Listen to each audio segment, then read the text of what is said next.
Hi, I've been racing this BMW 116 in a series in the UK called 116 Trophy, and I've been doing this for 2 years, so I really consider myself as still a bit of a rookie. I run in about the mid-pack of a grid that will typically be 40 cars, so big grid, and I'm sort of running in the middle there somewhere. I'm by trade, before I retired, I was what's called an SRE, head of SRE in IT. So part of my job, and in fact, for my career, for the last sort of 30 years of my career, was all about analysing data and making sense of it. So I've got some idea about analysing data, but I'm no expert driver and I'm no expert on analysing car data. So I was looking for ways to simplify what my data logger was producing. So I've got an AIM Solo 2 data logger, and it produces lots of metrics. It gathers metrics from the car's ECU, and quite honestly, you're bombarded with numbers. So the thing is, I wanted to figure out what is really important to me. Now, one of the things that you've probably seen is mention of grip circle or friction circle, comes with a number of names. And it will look something like this. So what you're looking at is a plot of acceleration, either lateral acceleration, so that's from left to right, or longitudinal acceleration, so that's up and down, and it's plotted as you go round a corner. And the idea is that the outer limit of the plot, so in this case it would be around this area here, marks the limit of the grip in your car. Now you need to look at it, you should look at it on a corner by corner basis, particularly if you've got a lot of aero on your car. But I don't have a lot of aero on my car, and quite honestly, I'm not working at the very fringes of the grip. You know, I've got bigger problems. I've got problems where I'm using a fraction of the grip round some parts of a corner, and then I'm charging into corners and getting understeer and oversteer and all the things you get, you know, as you're a rookie. So what I wanted was a simple way of looking at the grip. Now we can produce one of these grip circles with the software that you use for the AIM Solo. And that is Race Studio 3 in my case. There is an older version, Race Studio 2, but I use Race Studio 3.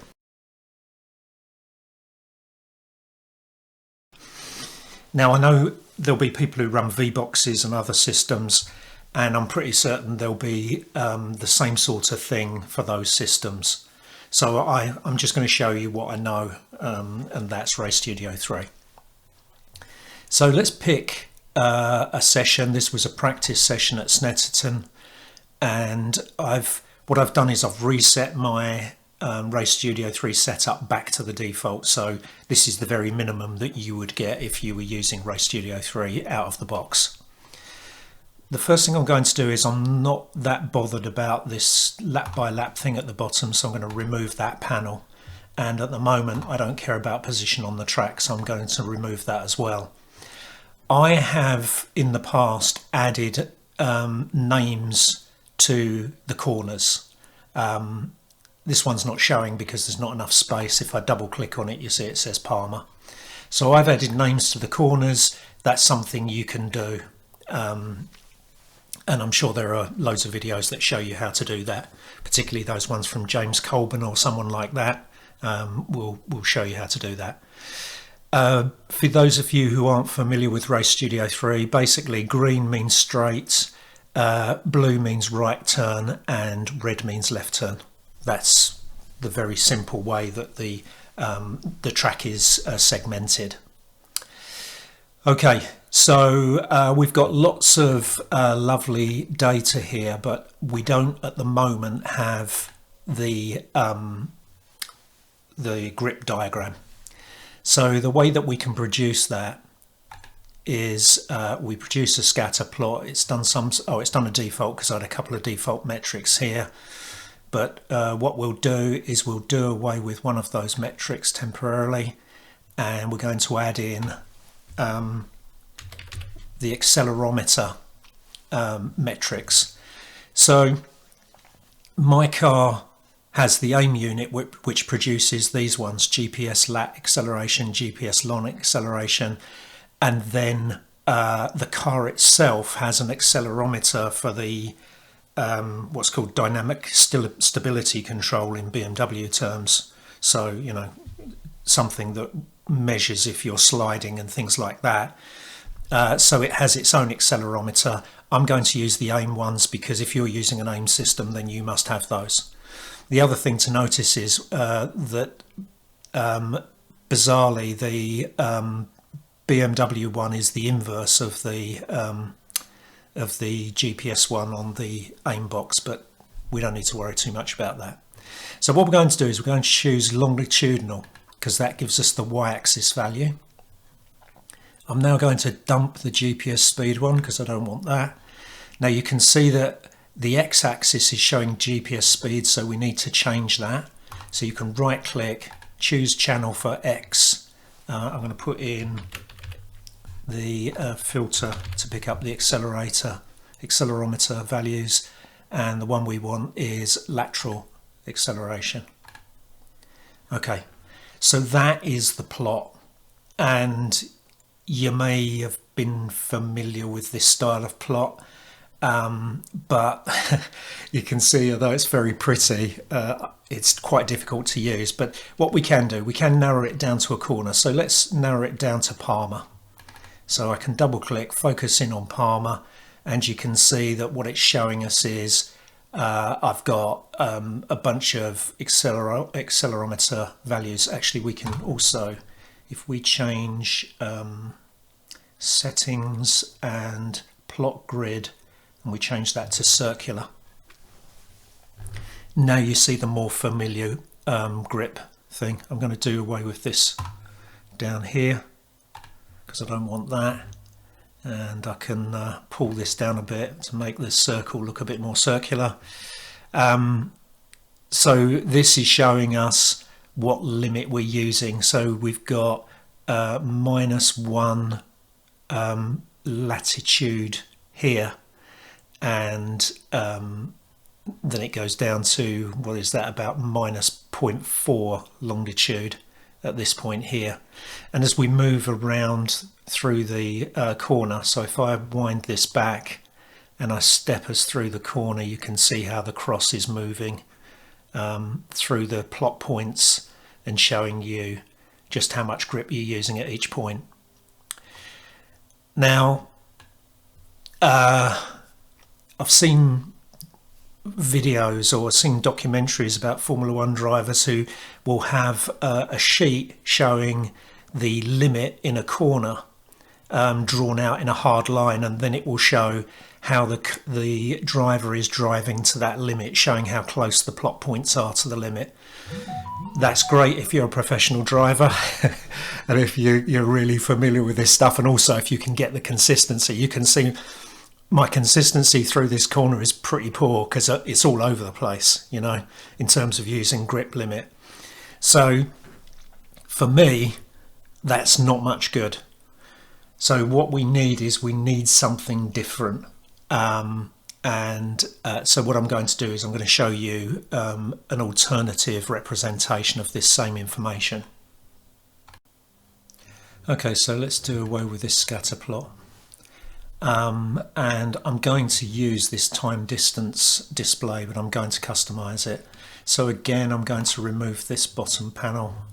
I find this bottom panel, I'm not quite sure why you would ever use it. I mean, it is useful to show you which parts of the whole session you're looking at, but yeah, limited for me personally, limited use at this time. I'll probably find out it's the key to everything later, but at this time that's of limited use. And so what I'm going to do, I want to keep GPS speed.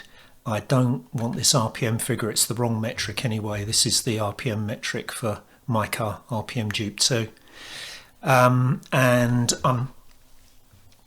I want to keep it simple, so let's zoom out.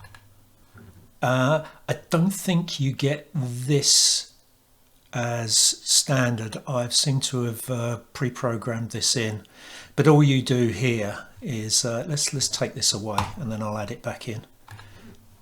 So if you right click in here, say add panel, to the right, choose movies, and if you've got a video of this particular session, it will synchronize the video here. It's not in perfect sync, which we'll discover in a minute, but for the moment this is good enough.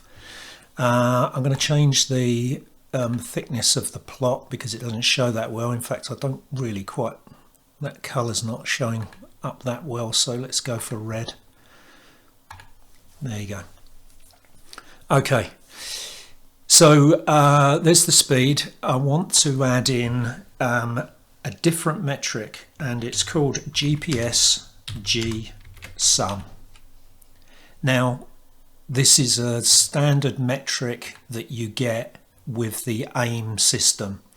If you don't have this metric in your particular system, it's not particularly difficult to create. I'll show you the formula, and then you can probably map the formula to your own requirements. So let's go for GSUM.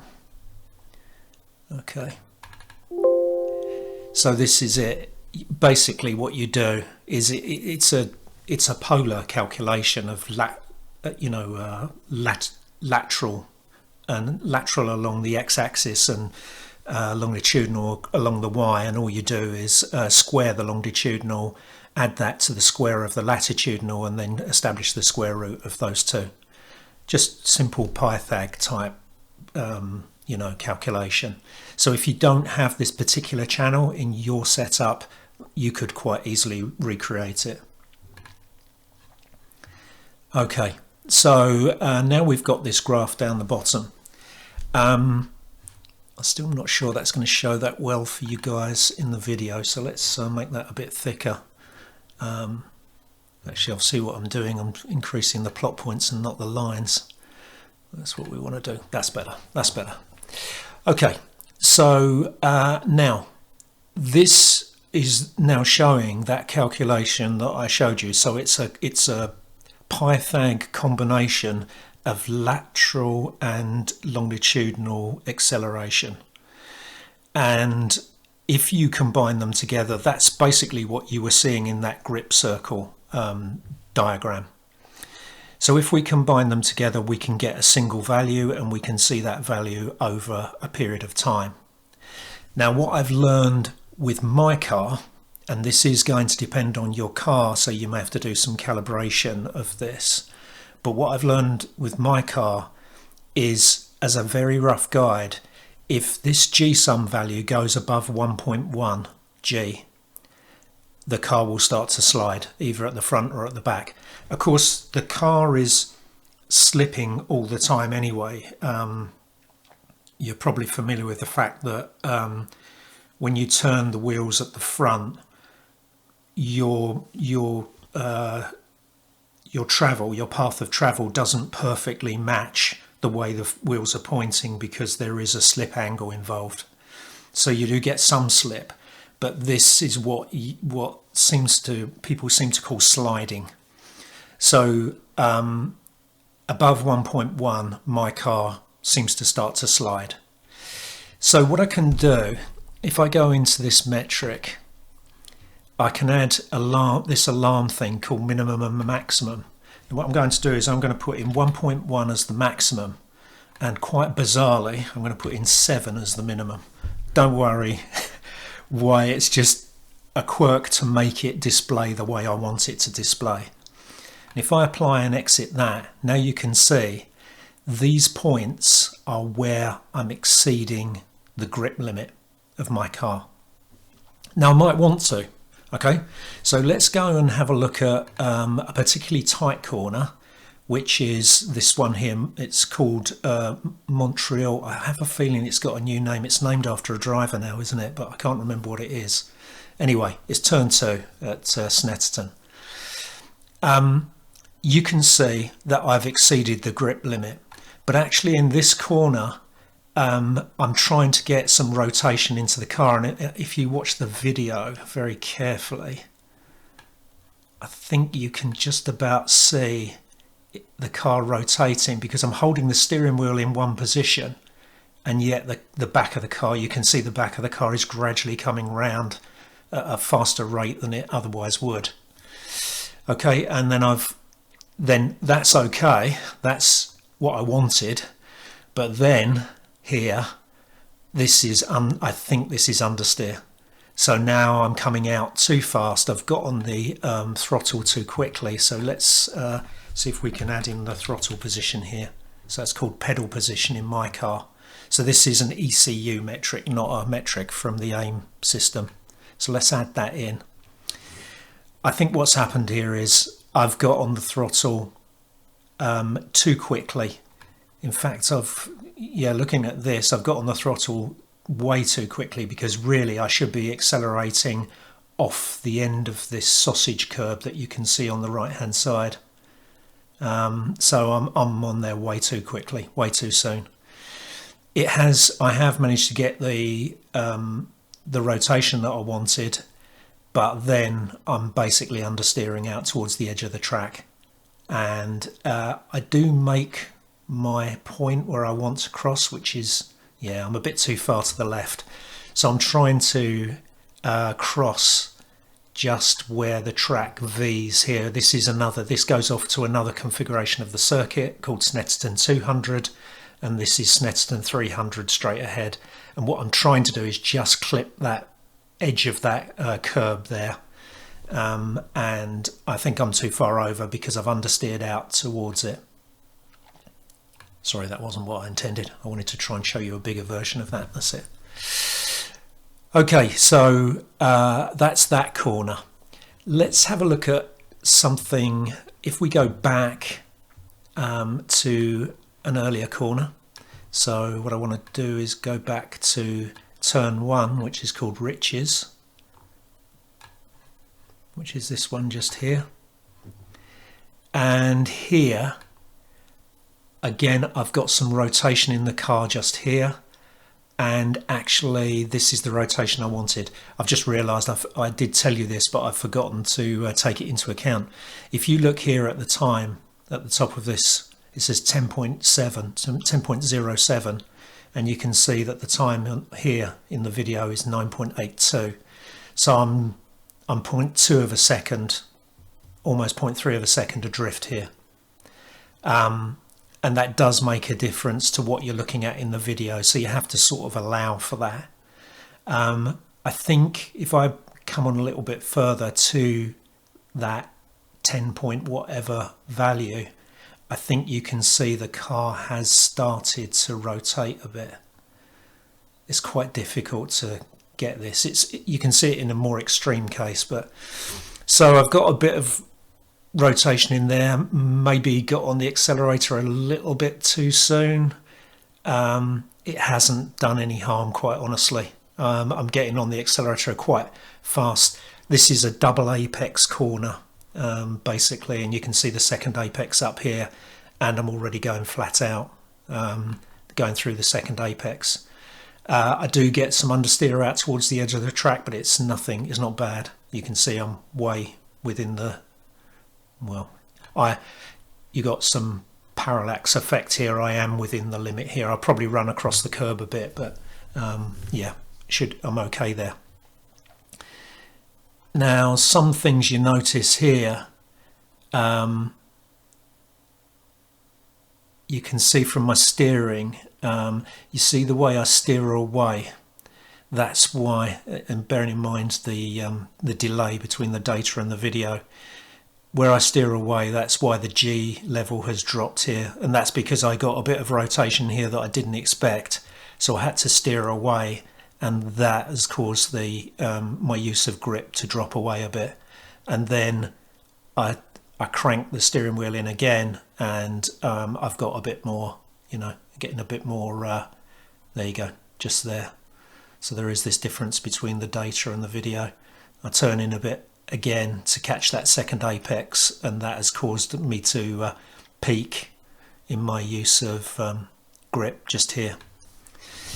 This actually value here, if you bear in mind that I said that 1.1 is about the limit, 1.05, that's great. If I could drive this whole corner at that limit, that would be brilliant. And that's really what you're trying to do. You're trying to drive it such that you're using all the grip. We're using this self-imposed limit of 1.1 G as being the maximum before we start to slide. So how comes I started to understeer on the exit of this corner when I'm not exceeding the 1.1 G? Well, a possible contributing factor here is we're cresting the hill here, you can probably see from the video. And as we come over the crest of the hill, obviously the car's going to go light. That's going to reduce the grip, and that probably explains why I start to wash out towards the edge of the track. I'm rambling a bit here, so I just wanted to show you one more thing, because this does illustrate this whole situation quite well. If we change the lap,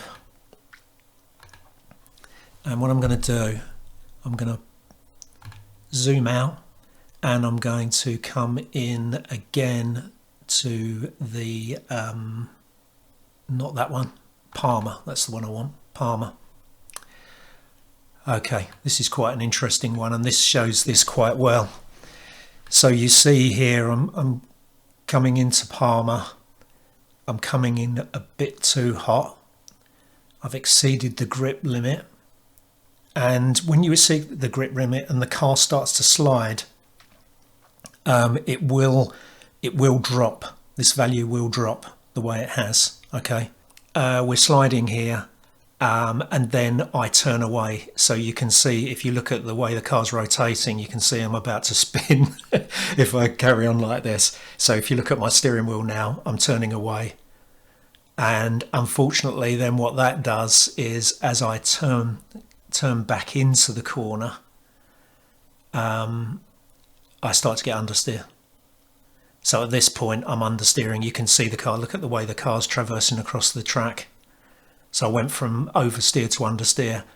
Now it's gripped up again, and luckily I'm coming around the corner. So just an explanation of the pedal trace. One of the things I tried when I realised it was sliding was I tried to transfer the weight to the back of the car by hitting the pedal mid-corner.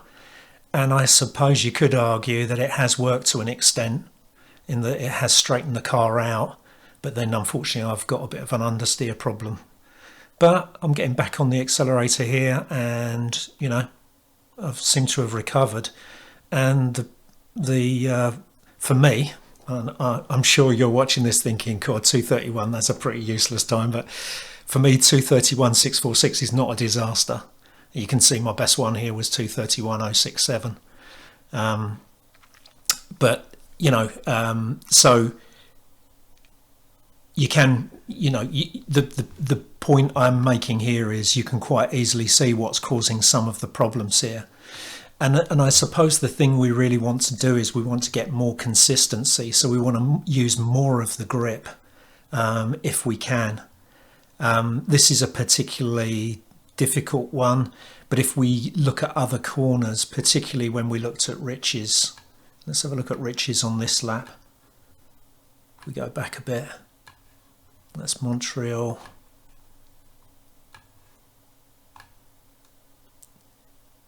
Okay, here's Rich's. Yeah, not too bad, but you can see that, okay, I've exceeded it a bit there, but quite honestly that doesn't look as though it's caused any issues. What I have done, if you look, is I must have felt it slip because I'm holding the throttle pedal at the same position and I'm not smoothly increasing, whereas what I probably should have done is just nailed my courage to the sticking plates, or whatever the saying is, and just kept steadily increasing the throttle. Then we've got this thing here. Yeah, actually it looks as though I thought I was going, oh yeah, you can see some rotation in the car actually if you look at the video very carefully. Yeah, so okay, not great, but ideally what we want, of course, is we want a nice smooth line through here, making sure that the line is basically right up here, using as much of the grip as we possibly can. Let's look at one more aspect of this corner. What we haven't looked at yet is the braking. So let's add in, and of course braking is probably the most important of these. Of course you would have to have a brake pressure or some sort of brake position input from the ECU, which I do get on my 116 E87. So let's add that in. I want to actually expand out this position on the track.